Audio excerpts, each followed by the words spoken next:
Hey everyone, this is Matt, and today I'm going to show you how to Vacuform leather. We're going to make this guy. What we need is a thin piece of leather. This piece here is 3/4 ounce. You don't want to get anything that's too thick, because the thicker it is, the harder it is to get a very defined shape. And what we're going to do is we're going to try to form it around this skull here. Now, this is a hard plastic, so this should work pretty good.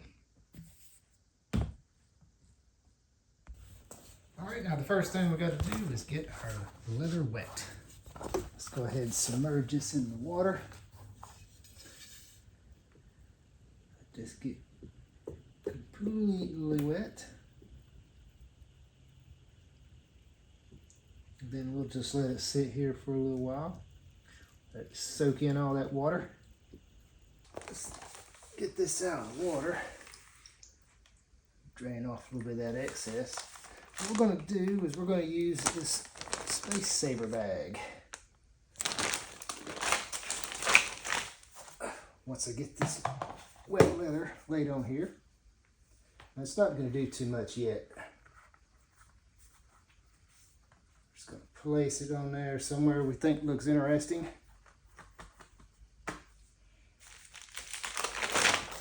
Get that bag.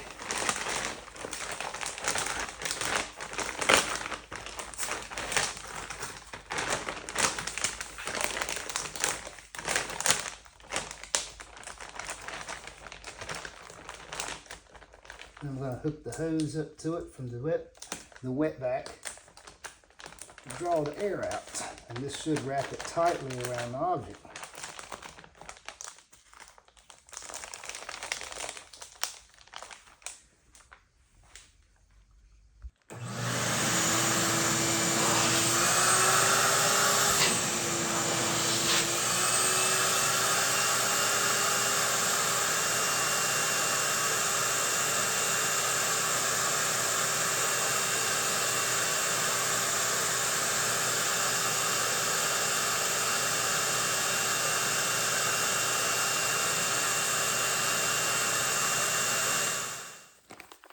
Now, leather doesn't vacuform as well as plastic.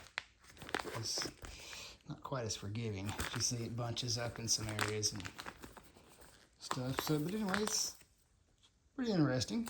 What we'll do is we'll let this get good and dry and see how it looks. Probably just let it sit in here in this bag overnight. And then when it's done, maybe cut away some of the excess and we'll see what we got here. All right, let's pop this thing open. I accidentally left it in here too many days, but let's see how it did. Probably held on to a lot of moisture. And I can tell it did. Yep. Yeah. Okay, I'm gonna take the heat gun next. See if I can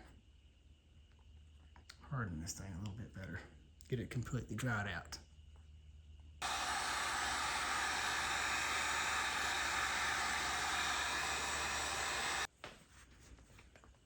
Let's see, I'm also going to work it a little bit as it gets really, really hot. This forms a little bit better. All right. Starting to get there. We're going to do something with it.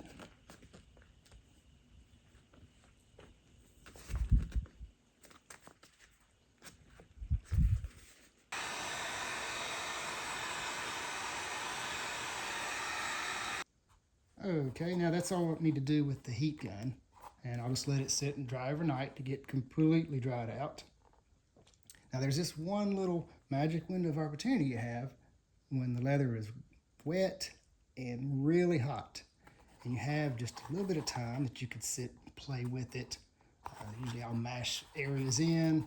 I sit and added these little pointy areas just to play around with it. So, but anyway, this is just a nice little test to see how it did on that little object. All right. I believe next, after it's good and dry, I'm going to take it and cut off some of the excess and just areas that just look a little weird. And then we'll get it dyed and do some other stuff to it.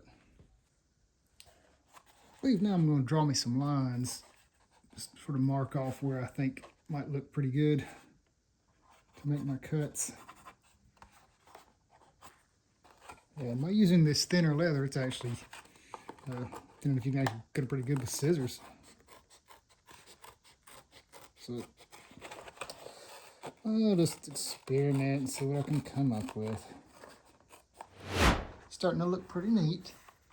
I thought these were pretty cool. I just started making these little curves right here, just to try to make it interesting and a little more symmetrical.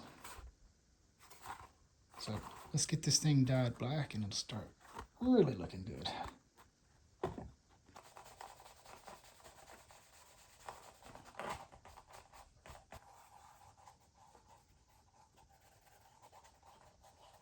It's getting there. Just takes a lot of extra coats, especially anything that's been water hardened, because the leather just doesn't like to absorb the dyes easily. So I'm just putting this on extra thick.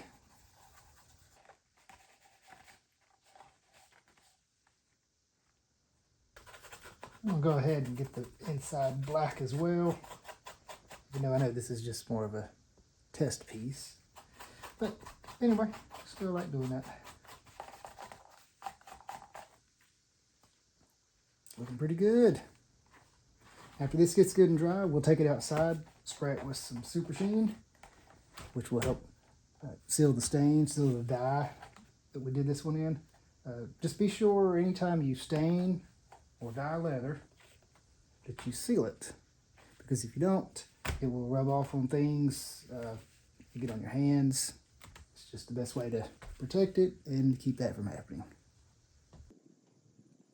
Now to put the leather sheen on it. This is my favorite stuff, Phoebing's Leather Sheen.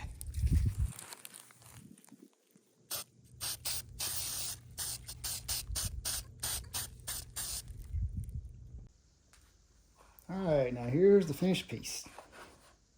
I know it's not perfect, but at least it should give you some ideas of what you can do with it. Even with this right here being thin, you could use it on your shoulder. You could use it as a knee piece. Just put some rivets on the side, hook it right in. Yeah, it's pretty neat, pretty neat. So yeah, you can Vacuform leather. You just can't quite get as detailed as the original. Well, it sort of depends on what it is, but for this one, it's pretty neat. So I hope this gives you some neat ideas. So be sure to like and subscribe, and we will see you next time. Thanks for watching. Ha ha ha.